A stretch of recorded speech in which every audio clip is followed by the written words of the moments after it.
Alhamdulillahi Rabbil Alamin, wa salatu wa salam ala nabiyyina Muhammad wa ala alihi wa sahbihi ajma'in. Donc comme on l'a dit, bi'idhnillahi ta'ala, on va faire un rappel par rapport donc à une question que l'on voit qui est très très importante par rapport donc à l'apprentissage de la religion. Ta'allum ad-din, le fait donc d'apprendre la religion, le fait donc d'apprendre cette science que contient notre religion, que l'on retrouve dans le Coran, dans la Sunna, dans les paroles des Sahaba et dans les paroles des Salaf.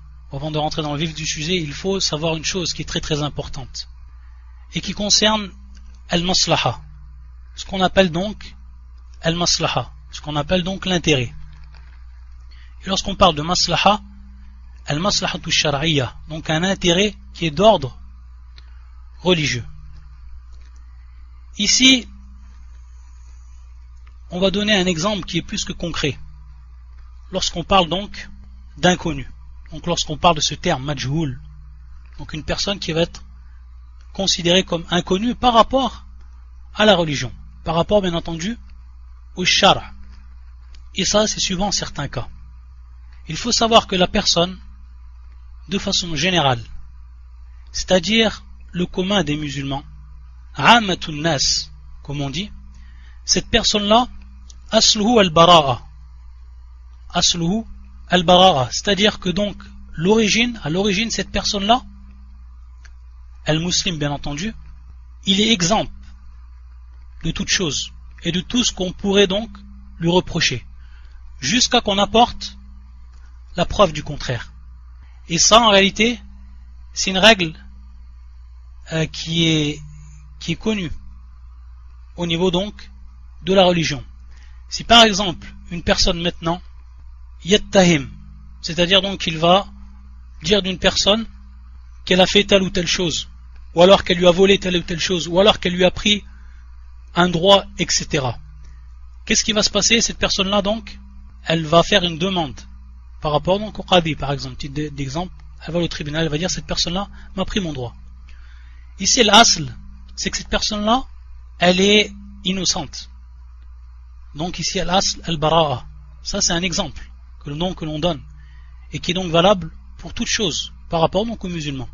Et bien entendu, on va demander donc à cette personne-là qu'elle apporte les preuves, qu'elle apporte donc les preuves de ce qu'elle avance. Et l'autre personne, al-muttaham donc, lui il peut se défendre. Si la preuve donc n'a pas été apportée, lui il peut se défendre. Donc en jurant qu'il n'a pas fait quoi que ce soit. Wal yamin ala mudda'a alayh. Donc ça c'est une règle qui est connue au niveau de la religion. C'est-à-dire que la personne, son asl, c'est quoi? C'est le bara'a. Par contre, il y a des cas dans la religion où ceci a été inversé. Et pourquoi cela?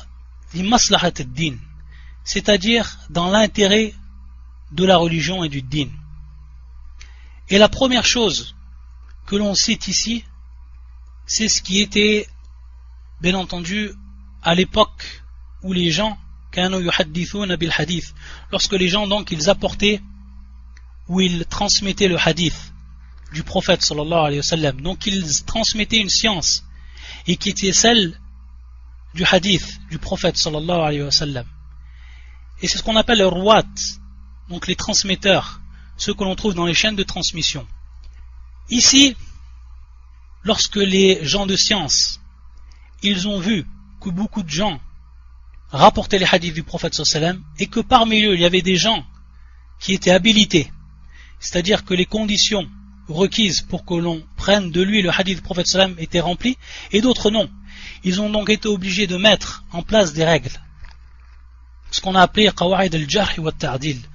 Ces règles-là qu'ils ont mis en place, à l'origine, elles sont un ijtihad des savants, c'est-à-dire qu'elles sont un effort d'interprétation des savants qui ont mis donc en place ces règles-là pour pouvoir donc, et ça c'était le but suprême, pour pouvoir donc protéger le hadith du prophète sallallahu alayhi wa sallam de ce qui ne l'est pas. C'est-à-dire que l'on rentre dans le hadith du prophète sallallahu alayhi wa sallam ce qui n'est pas du hadith.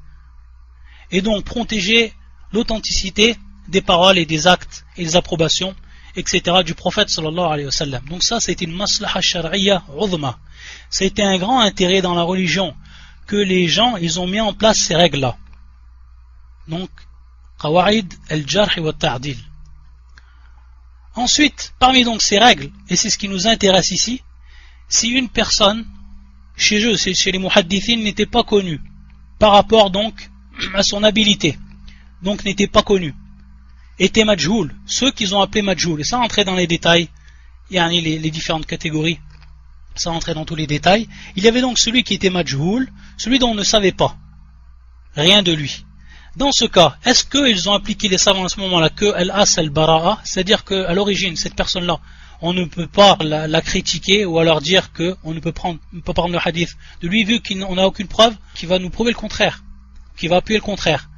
Non, ils n'ont pas appliqué cette règle. Ici, l'asl, c'était quoi? C'était tout simplement que la personne, on accepte de lui le hadith tant qu'il reste inconnu. C'est-à-dire qu'on n'applique pas la règle que l'on applique de façon générale. Donc ici, il n'y a pas cette règle qui est appliquée. Mais une autre règle qui sont contraires. Automatiquement, si la personne elle est inconnue, on ne prend pas de lui le hadith. Et c'est pour ça que l'on trouve les savants, jusqu'à nos jours, lorsqu'ils trouvent dans une isnad, dans une chaîne de transmission d'un hadith, une personne qui est majhoul, c'est-à-dire qui n'a pas été rapporté par rapport à cette personne de jarh, qui n'a pas été rapporté de ta'dil, qu'on ne connaît rien de lui par rapport à son habilité en ce qui concerne le fait de rapporter le hadith du prophète sallam, on n'accepte pas le hadith, on va rejeter le hadith.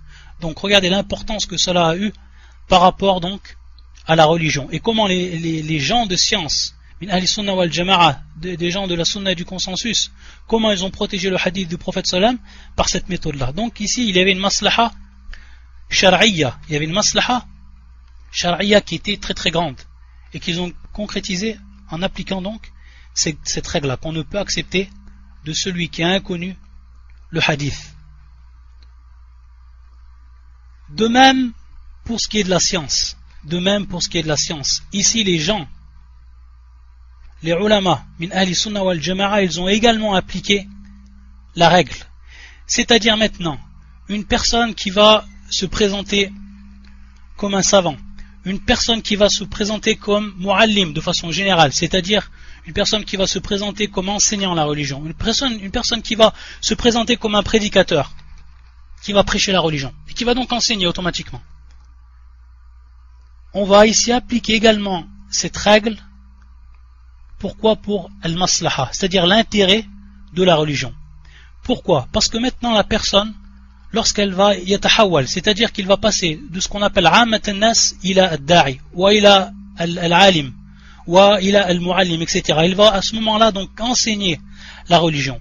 Si cette personne-là, sa science n'est pas valable, ou alors si elle prend la science des gens de l'innovation, ou qu'elle est elle-même un innovateur, ou alors que sa science n'a pas été fondée, c'est-à-dire n'a pas été prise comme cela doit être, automatiquement donc, cette personne-là, on ne peut accepter de lui. On ne peut accepter donc lui la science, al-ilm.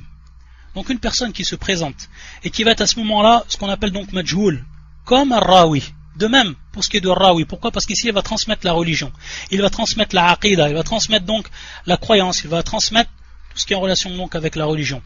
Si cette personne-là elle est majhoul, cette personne-là elle est inconnue, comment on va savoir à ce moment-là qu'elle va transmettre cette religion comme il le faut, et qu'elle ne va pas induire les gens en erreur? On voit ici donc le problème, l'ambiguïté qu'il y a. Donc c'est pour ça que les savants, ils ont dit, tous les savants min ahli sunnah wal jama'a, ils ont dit donc, sans exception, qu'on ne peut donc accepter que l'on prenne la science d'une personne tant qu'on ne la connaît pas. Et c'est pour ça ici que des paroles, beaucoup de paroles, nous sont venues de nos salafs. Wa hada minhaj as-salaf. Ça fait partie donc de la voie des salafs dans ce qui est de prendre la science.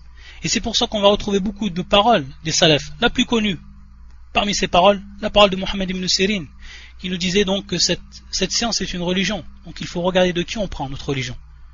Donc si c'est quelqu'un qui est inconnu, comment peut-on prendre la religion d'une personne qui est inconnue, qu'on ne sait rien par rapport à lui? Donc on va appliquer également cette règle, c'est que al-majhoul la yuqbal minhu. On ne peut accepter de lui donc qu'il transmette la religion, qu'il transmette donc la science. Également d'autres paroles, comme ce qui est rapporté par Ibn Aoun, qui disait ne prenez la science que de celui dont on a attesté qu'il a appris. Comme cela est rapporté en Tamhid. Également, Sulayman ibn Moussa, comme cela est rapporté fil adab al-shar'i. On ne prend pas la science d'un lecteur, on va revenir également ici à une question qui est également fondamentale et qui va rentrer également ici, c'est-à-dire comment on prend la science et comment on va attester que la personne elle est habilitée donc à donner ce qu'elle a appris. Et bien entendu, par rapport à cette parole, on ne prend pas la science, d'un lecteur. Donc celui qui a uniquement pris sa science des livres, il disait Al-Hafidh al-Baghdadi, il rajoutait donc ta'liqan ala hadha al-qawl, il disait c'est-à-dire qu'il a pris sa science de la bouche des savants, pas des livres. C'est-à-dire que la personne, on ne va accepter de lui que si elle a pris donc sa science de la bouche des savants, qu'il a eu des muallim, qu'il a eu donc des gens qui lui ont appris, des gens thiqa, des gens de confiance, des gens que l'on sait qui sont sur le minhaj al-salafi, qui sont sur le minhaj al-sunnah wal-jama'a, pour donc ensuite prendre de lui. Et à partir de là, je vais tout simplement lire le passage d'un livre. Donc sans trop m'attarder, je sais qu'il est tard, je vais prendre simplement ou lire le passage d'un livre pour que les choses elles soient claires, pour ce qui est donc de prendre la science d'une personne qui va être considérée comme inconnue. Et dans ce sens, lorsqu'on dit la personne qui va être inconnue, il va entrer donc dans cela la personne qui n'a pas de taskiya, la personne dont on ne sait rien de lui et que personne zakkahu, c'est-à-dire que personne, parmi bien entendu, lorsqu'on dit zakkahu, c'est-à-dire une personne qui va lui donner une taskiya, qui va donc approuver que cette personne a l'habilité, cette personne-là, il faut bien entendu qu'elle soit parmi les gens de science, parmi les gens que l'on reconnaît. Sinon, est-ce que n'importe qui peut faire taskiya? Est-ce que le premier venu peut faire taskiya d'une personne? Quel serait donc l'intérêt de la taskiya d'une personne qui est peut-être elle-même ignorante? Donc c'est pour ça que pour ce qui est de la taskiya, et ça c'est également une maslaha, automatiquement il faut revenir à une personne de science. Taïb, c'est-à-dire c'est cette personne-là que l'on connaît, qui est reconnue elle-même des savants, et ainsi de suite, qui va lui donner cette taskiya. Taïb. Regardez, et bien entendu par rapport à cela, beaucoup de athar parmi les salafs. Beaucoup de athar parmi les salafs, pour ce qui est donc de cette question-là. Et pour revenir donc également au deuxième point, et qui est celui donc de prendre la science de personnes qui ont uniquement étudié avec leurs livres, qui n'ont été en réalité que des lecteurs, et qui ne se sont jamais assis auprès des gens de science.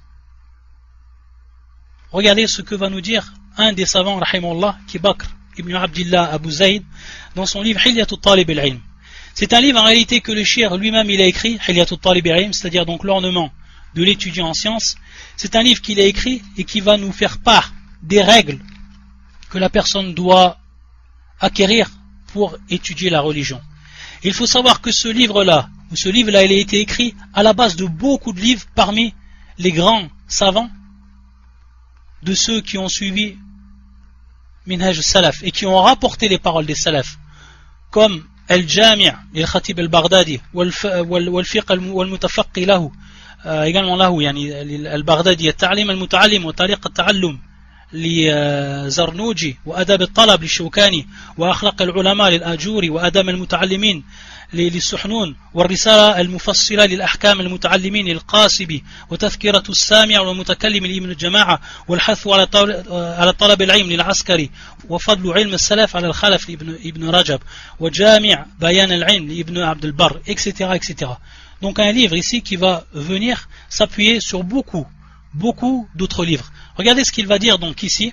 Il va nous rappeler bien entendu ce qui est concentré et l'essentiel. Il va nous dire Taraqqi al-ilm an al-ashyakh, c'est-à-dire donc prendre la science, prendre cette science et la recevoir de qui? Des gens de science, donc al-ashyakh, ceux que l'on considère donc comme des chouurs au niveau du din. يقول الأصل في الطلب أن يكون بطريق التلقين والتلقي عن الأساتذ. Il nous dit donc que l'origine ici, et on dit bien ici l'asl, que l'origine ici, c'est donc d'apprendre, fit talab, bien entendu fit talab, talab al-ilm, c'est donc que cela soit suivant la voie de l'apprentissage qui se fait directement donc des professeurs, des gens donc de science. Et il va nous dire également le shir, wal akhdhi min afwa'i ar-rijal la min as-suhuf wa butun al-kutub al-awwal min bab akhdh an-nasib 'an an-nasib an-natiq والمعلم أما الثاني عن الكتاب فهو جماد فأن له اتصال النسب. Il va nous dire également le shir que ici on va prendre donc la science min afwa ar-rijal, c'est-à-dire qu'on va prendre donc la science de la bouche des hommes, bien entendu ici des hommes, des savants, des gens de science, La min as-suhuf. Non en réalité des feuilles, des feuillets et des livres. Wa butun al-kutub. Et également donc de ce qu'on retrouve donc à l'intérieur des livres. C'est-à-dire que le premier, ceux qui vont prendre donc la science des savants, ils vont donc étudier le livre à travers donc ce que va dire le savant et comment on va l'expliquer le savant. Taïb, celui donc qui va être affilié, celui donc qui va parler. Celui-là, c'est celui qui va enseigner. Par contre, ceux qui vont prendre uniquement du livre, le livre qui est une chose, qui est inanimée. C'est-à-dire donc quelle va être donc l'affiliation qu'il a par rapport donc à la science, c'est-à-dire ici le fait d'avoir pris la science uniquement des livres et qu'il ne l'a pas pris des savants. Et c'est pour ça, et c'est pour ça que disait, et une parole qui était connue, comme nous l'a rapporté Al-Sakhawi fil Jawahir wa Durar, il disait Man dakhala fil ilm wahda kharaja wahda. C'est-à-dire celui qui est rentré dans la science tout seul, il en sortira tout seul. Et man dakhala fi talab al-ilm bila shaykh, il nous dit le shaykh, man dakhala fi talab al-ilm bila shaykh, celui qui est rentré dans l'apprentissage de la science sans shaykh, kharaja minhu bila ilm. Il sortira de cela sans science, bila ilm. Yani bila shaykh, bila ilm, automatiquement, c'est sans science. Idh al-ilmu san'atun, c'est-à-dire que la science est considérée comme un art, san'atun. Wa kullu san'atin tahtaju ila sani', c'est donc cet art-là, il a besoin d'une personne qui, elle, la maîtrise totalement et complètement. Fala budda idhan li ta'allumiha min mu'allimiha al-hadiq. Donc automatiquement, celui qui va apprendre, il lui faut automatiquement un enseignant qui va lui confirmer. Et il nous dit, regardez ce qu'il va nous dire ici. Wa hadha wa shahid. Regardez ce qu'il va nous dire, le fait donc de prendre la science des savants. وهذا يكاد يكون محل إجماع كلمة من أهل العلم. Subhanallah. Il nous dit ça, c'est pratiquement un ijma', c'est pratiquement en réalité un consensus parmi les gens de science. Pratiquement un consensus parmi les gens de science. Il nous dit إلا من شذ مثل علي بن رضوان المصري الطبيب وقد رد عليه علماء عصره ومن بعدهم.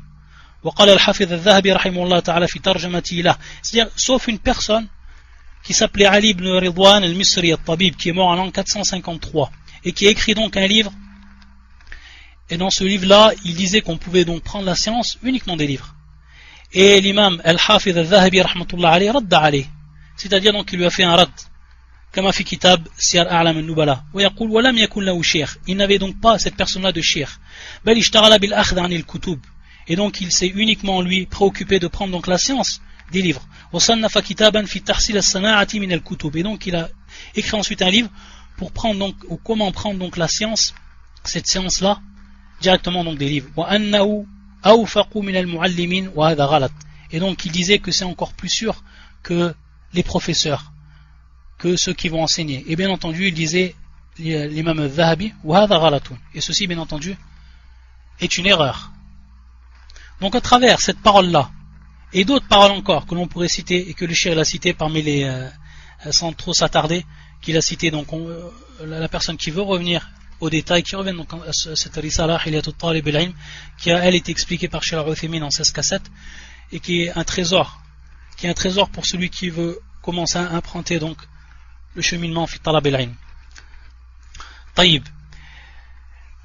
Hada wal asl. Donc on a dit ici, c'est à l'origine que la personne automatiquement, lorsque elle va enseigner et lorsque les gens ils vont apprendre auprès de lui, il faut automatiquement qu'elle ait une taskia, c'est-à-dire qu'elle soit connue parmi les gens de science de son temps ou de sa région où il vit. Taïb. Et la deuxième chose, que l'on sache qu'il a appris donc cette science des shuyukh, et automatiquement yani fil ghalib hada mutalaziman, c'est-à-dire dans la plupart des cas c'est inhérent, c'est-à-dire que la personne ou les gens de science ne donneront réellement une taskia que s'ils savent que la personne a appris soit auprès d'eux-mêmes ou alors qu'il a appris auprès donc des gens de science. Falidalika, dans la plupart des cas c'est inhérent entre la taskia et ceux qui ont appris donc des shuyukh. Et ici, lorsqu'on a dit que c'est l'asl, une question qui va venir se poser, c'est que, et surtout à notre époque, c'est peut-être que dans certaines régions ou dans certaines villes ou etc., il se peut qu'on ne trouve pas de gens de science, il se peut qu'on ne trouve pas de gens qui ont étudié auprès des shuyukh. Taïb. Donc, ici, min bab ad-darura, je dis bien min bab ad-darura, c'est-à-dire ici en cas de nécessité, ces deux conditions qui vont donc être ma'douman, c'est-à-dire qu'ils ne vont pas être présentes, on ne va pas revenir à elles. Voilà min bab ad-darura, en cas de nécessité. C'est-à-dire qu'on va voir la personne qui a le plus de science, la personne qui est le plus apte donc à donner des cours. Mais bien entendu, lorsqu'on dit donner des cours par rapport à des petites risala, des choses qui vont être faciles, des choses qui vont c'est-à-dire que les gens ils vont en profiter, ils vont en avoir un réel donc profit. Taïb. Donc on ne va pas ici ishtirad, c'est-à-dire qu'on ne va pas donner comme condition le fait que la personne elle a une taskia, ou alors qu'elle a appris auprès des chouyours. Taïb. Ça c'est un cas donc qui va être particulier, et c'est en cas de nécessité. Bien entendu, pourquoi? Parce qu'on ne peut fermer totalement les portes de la science dans un cas où il n'y a pas donc la présence de ce genre de personnes. Taïb, donc c'est pour ça que ici on est bel et bien dans un cas de nécessité. Par contre, dans un cas où il n'y a pas la nécessité, on va revenir donc ici à As. Ici par exemple en Arabie Saoudite, il est impensable qu'un cheikh ou qu'un savant ici en Arabie Saoudite parmi Ahl Sunnah wal Jama'a dise qu'il est possible que la personne donne des cours dans une mosquée si elle n'a pas de taskia ou si on sait qu'elle n'a pas appris, qu'elle a appris uniquement des livres. Ça c'est une chose qui est impossible. C'est-à-dire que je fais un défi à tout le monde, qu'il pose la question à un des chouyours et qu'il leur demande est-ce qu'il est possible ici en Arabie Saoudite qu'une personne, dans un pays où il y a des savants, dans un pays où il y a des jami'at, c'est-à-dire des universités, etc., qu'une personne puisse donner des cours alors qu'elle n'est pas connue des gens de science et qu'elle n'a jamais appris chez les gens de science. Ça c'est la première chose. Donc on voit ici qu'il n'y a plus un cas de nécessité. Et donc on va revenir ici aux deux conditions. Et à partir de là, on va expliquer ici ce qui se passe par rapport à certains frères qui vont poser des questions à des chouyours, à des savants, parmi les savants salafiyin, et qui vont tout simplement leur dire et leur poser les questions par rapport à leur état et par rapport là où ils se trouvent, c'est-à-dire donc la France. Et ils vont donc leur demander est-ce que la personne, il est obligatoire qu'elle ait une taskia, ou alors dans d'autres questions que l'on va voir qui est posée, est-ce que la personne, il faut obligatoirement qu'elle ait pris la science des savants. Et en plus, dans les questions que l'on trouve, c'est que toujours, et dans la plupart des cas, il est cité que la personne s'en tient uniquement à la traduction. Et à ça, on va revenir également ici. On va revenir à ce problème lorsque les gens, yadda'un annahum yutarjimun faqat, ceux qui disent qu'ils traduisent uniquement et qu'ils ne rentrent pas fi sharh, qu'ils ne rentrent pas donc dans l'explication. Aussi, on va revenir également à cette question. Donc le savant, lui, il va répondre par rapport donc à ce qu'il lui voit et par rapport à la situation qu'il va connaître. Pour ce qui est donc de la France, la personne qui va s'y trouver, automatiquement, c'est-à-dire que le savant, il ne va pas donc donner comme condition qu'il est automatiquement pris chez les savants ou qu'il ait une taskia. C'est pour ça qu'il était posé donc la question à certains savants qui nous ont répondu donc ainsi, et que leur réponse a été ainsi. Par contre, si on leur donnait que ceci n'est plus en cas de nécessité, comme par exemple en Arabie Saoudite, ou dans des endroits où il y a des gens qui sont reconnus comme étant talib el-ilm, qui ont des taskiya, ou alors des chouyours, dans ce cas-là, qu'il n'y a plus de nécessité, alors il faudrait poser la question exactement comme elle se présente. Taïb, c'est-à-dire qu'on ne feinte pas avec donc les paroles qui sont dites, qui vont être considérées ici, dans un cas bien précis parmi les savants. Et je vais donner un exemple ici qui va être concret par rapport à ce qui s'est passé précédemment. Un des chouyours qui est actuellement présent chez nous à Djoubel et avec qui, alhamdoulilah, il y a une dora et avec qui donc on étudie et qui s'appelle Cheikh Abdullah ibn Salih al-Ubaylan. Cheikh Abdullah ibn Salih al-Ubaylan. Ce cheikh là, on lui a posé une question il y a quelque temps. Et dans le même cas, donc des gens des France qui lui ont posé la question par rapport à la question de la taskia et par rapport à la question donc que la personne, est-ce qu'elle doit prendre donc la science, est-ce qu'on doit donc prendre la science uniquement de ceux qui ont pris eux la science, des gens de science, qui ont étudié auprès des chouyours, etc. Le cheikh, il avait répondu, la natashaddat, c'est-à-dire le cheikh, il avait répondu qu'on ne doit pas être dur par rapport à cela, et que l'on doit s'accrocher à ceux donc qui vont, eux, revenir uniquement au livre d'Allah, à la sunna du prophète sallallahu alayhi wa sallam. Mura'atan al-hal, c'est-à-dire que le cheikh, il va prendre donc ici en compte la situation, et que la personne qui appelle, elle est de France. Taïb. Ce cheikh-là, je lui ai posé la question avant-hier.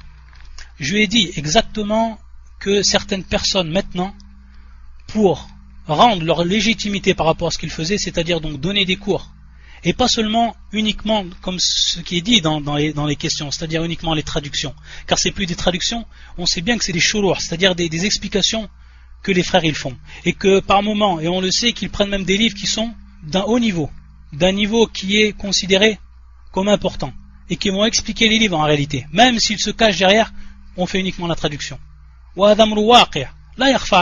Ceci est une chose qui est actuelle, et qui ne peut être donc cachée à aucune personne.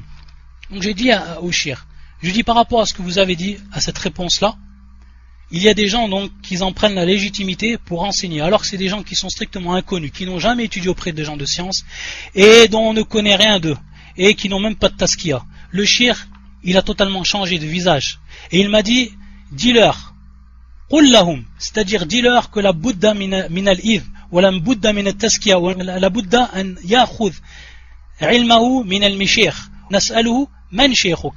À ce moment-là, le shir, il a dit, alors dis-leur, qu'il leur faut automatiquement une autorisation, qu'il leur faut donc automatiquement une taskiya, et qu'il faut qu'on sache quels ont été leurs jours.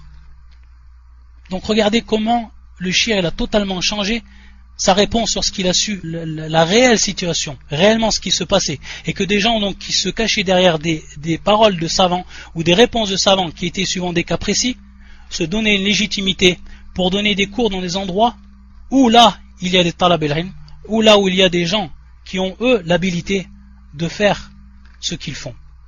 Donc ça c'est un point qui est également fondamental et qu'il faut bien comprendre, et que les gens ne se fassent donc pas avoir par rapport à ce qui est posé. Et on sait que cela malheureusement c'est beaucoup ce qui arrive. On a vu dans des forums où des gens de la même sorte posent des questions à des savants par rapport à des cas bien précis, et ils vont donc en tirer automatiquement les conclusions, et ils vont l'appliquer cela de façon ensuite générale et dans tous les cas. Et bien entendu, c'est bien entendu ça, le fait de feinter avec les fatwas des savants. Et même si réellement ça aurait été le cas, et que cela aurait été général, comment un savant peut dire que l'on peut prendre la science auprès d'une personne qui est inconnue, auprès d'une personne qui n'a jamais étudié sinon qu'avec ses livres, auprès d'une personne qui n'a aucune taskiya, sachant que lui c'est un des shuyur, ou ce sont eux les shuyur, qui ont eux enseigné le minhaj salafi fi hadha al-balad tayyib, et dans d'autres contrées encore. Tayyib, donc c'est une chose qui ne peut être valable, est une chose donc qui n'est pas acceptable. Et de plus, regardez le mafsada, regardez donc le mafsada que cela va apporter. Si maintenant la personne se donne la légitimité par rapport à ce qui a été dit, ou par rapport à certaines questions qui ont été posées, alors ça ouvre la porte à tout le monde. C'est-à-dire que demain, n'importe qui a la langue arabe, mais qui n'a jamais étudié auprès des chouars, qui n'a aucune taskiya, il peut ouvrir un salon, et il peut commencer donc à enseigner. Pourquoi? Parce que lui aussi il aura le droit. Si la personne elle a eu le droit, lui automatiquement il aura le droit. Et donc on ouvre la porte à tout le monde. Donc là on ouvre la porte à tout le monde, et on ne pourra donc dans ce cas-là dire que c'est contraire au minhaj salafi. Non, c'est pas contraire au minhaj salafi, je l'ai fait. Donc ana lastu mukhalif fil minhaj salafi, c'est-à-dire que je ne suis pas en contradiction avec le minhaj salafi dans ce que j'ai fait. Donc les autres, ceux qui font pareil, automatiquement c'est la même. Et pourquoi donc, on va poser la question, pourquoi donc tant de frères qui ont un bon niveau, un très bon niveau de langue arabe, et qui eux ne font pas cela? Parce qu'ils appliquent, et ils savent quel est ici le minhaj qui est implanté, et ils savent comment eux appliquer cela, et ils l'appliquent donc réellement. Donc ça c'est un tanbi. Et sachant également un point que je voulais citer qui est très important, par rapport au da'i, par rapport à celui qui se va dire également prédicateur. Il faut savoir que le da'i wa akhtar min al-mufti wa al-alim, c'est-à-dire que le da'i il est encore plus dangereux que le mufti, il est encore plus dangereux que le savant. Pourquoi cela? Parce que le da'i c'est lui qui va propager, il va propager les dires des savants. Donc s'il revient à des gens qui ne sont pas fiqa, s'il revient au mubtadi'a, etc., on va voir qu'il va avoir un effet qui est néfaste, qui se répand. C'est pour ça que les gens de science ils disent que le da'i c'est ce qu'il y a de plus akhtar, c'est ce qu'il y a de plus dangereux. Dans son cas, lui, il est encore donc plus important que l'on demande où est sa taskiya et qu'on sache où il a appris chez les shuyur. Taïb, et c'est pour ça que le prophète sallam dans le hadith du'atun ala abwab jahannam, il a cité du'at dans le hadith où il nous a expliqué quelles étaient donc les différentes voies qui mènent à l'enfer, et il nous a dit qu'à chaque voie il les a nommés, le prophète sallam, du'at, il les a nommés donc des prêcheurs, des prêcheurs. Et c'est pour ça que le prêcheur, le prédicateur, c'est une personne qui est dangereuse. Et donc dans ce cas, il faut automatiquement savoir si réellement on peut prendre la science de lui. Et s'il est habilité à ce qu'il fait.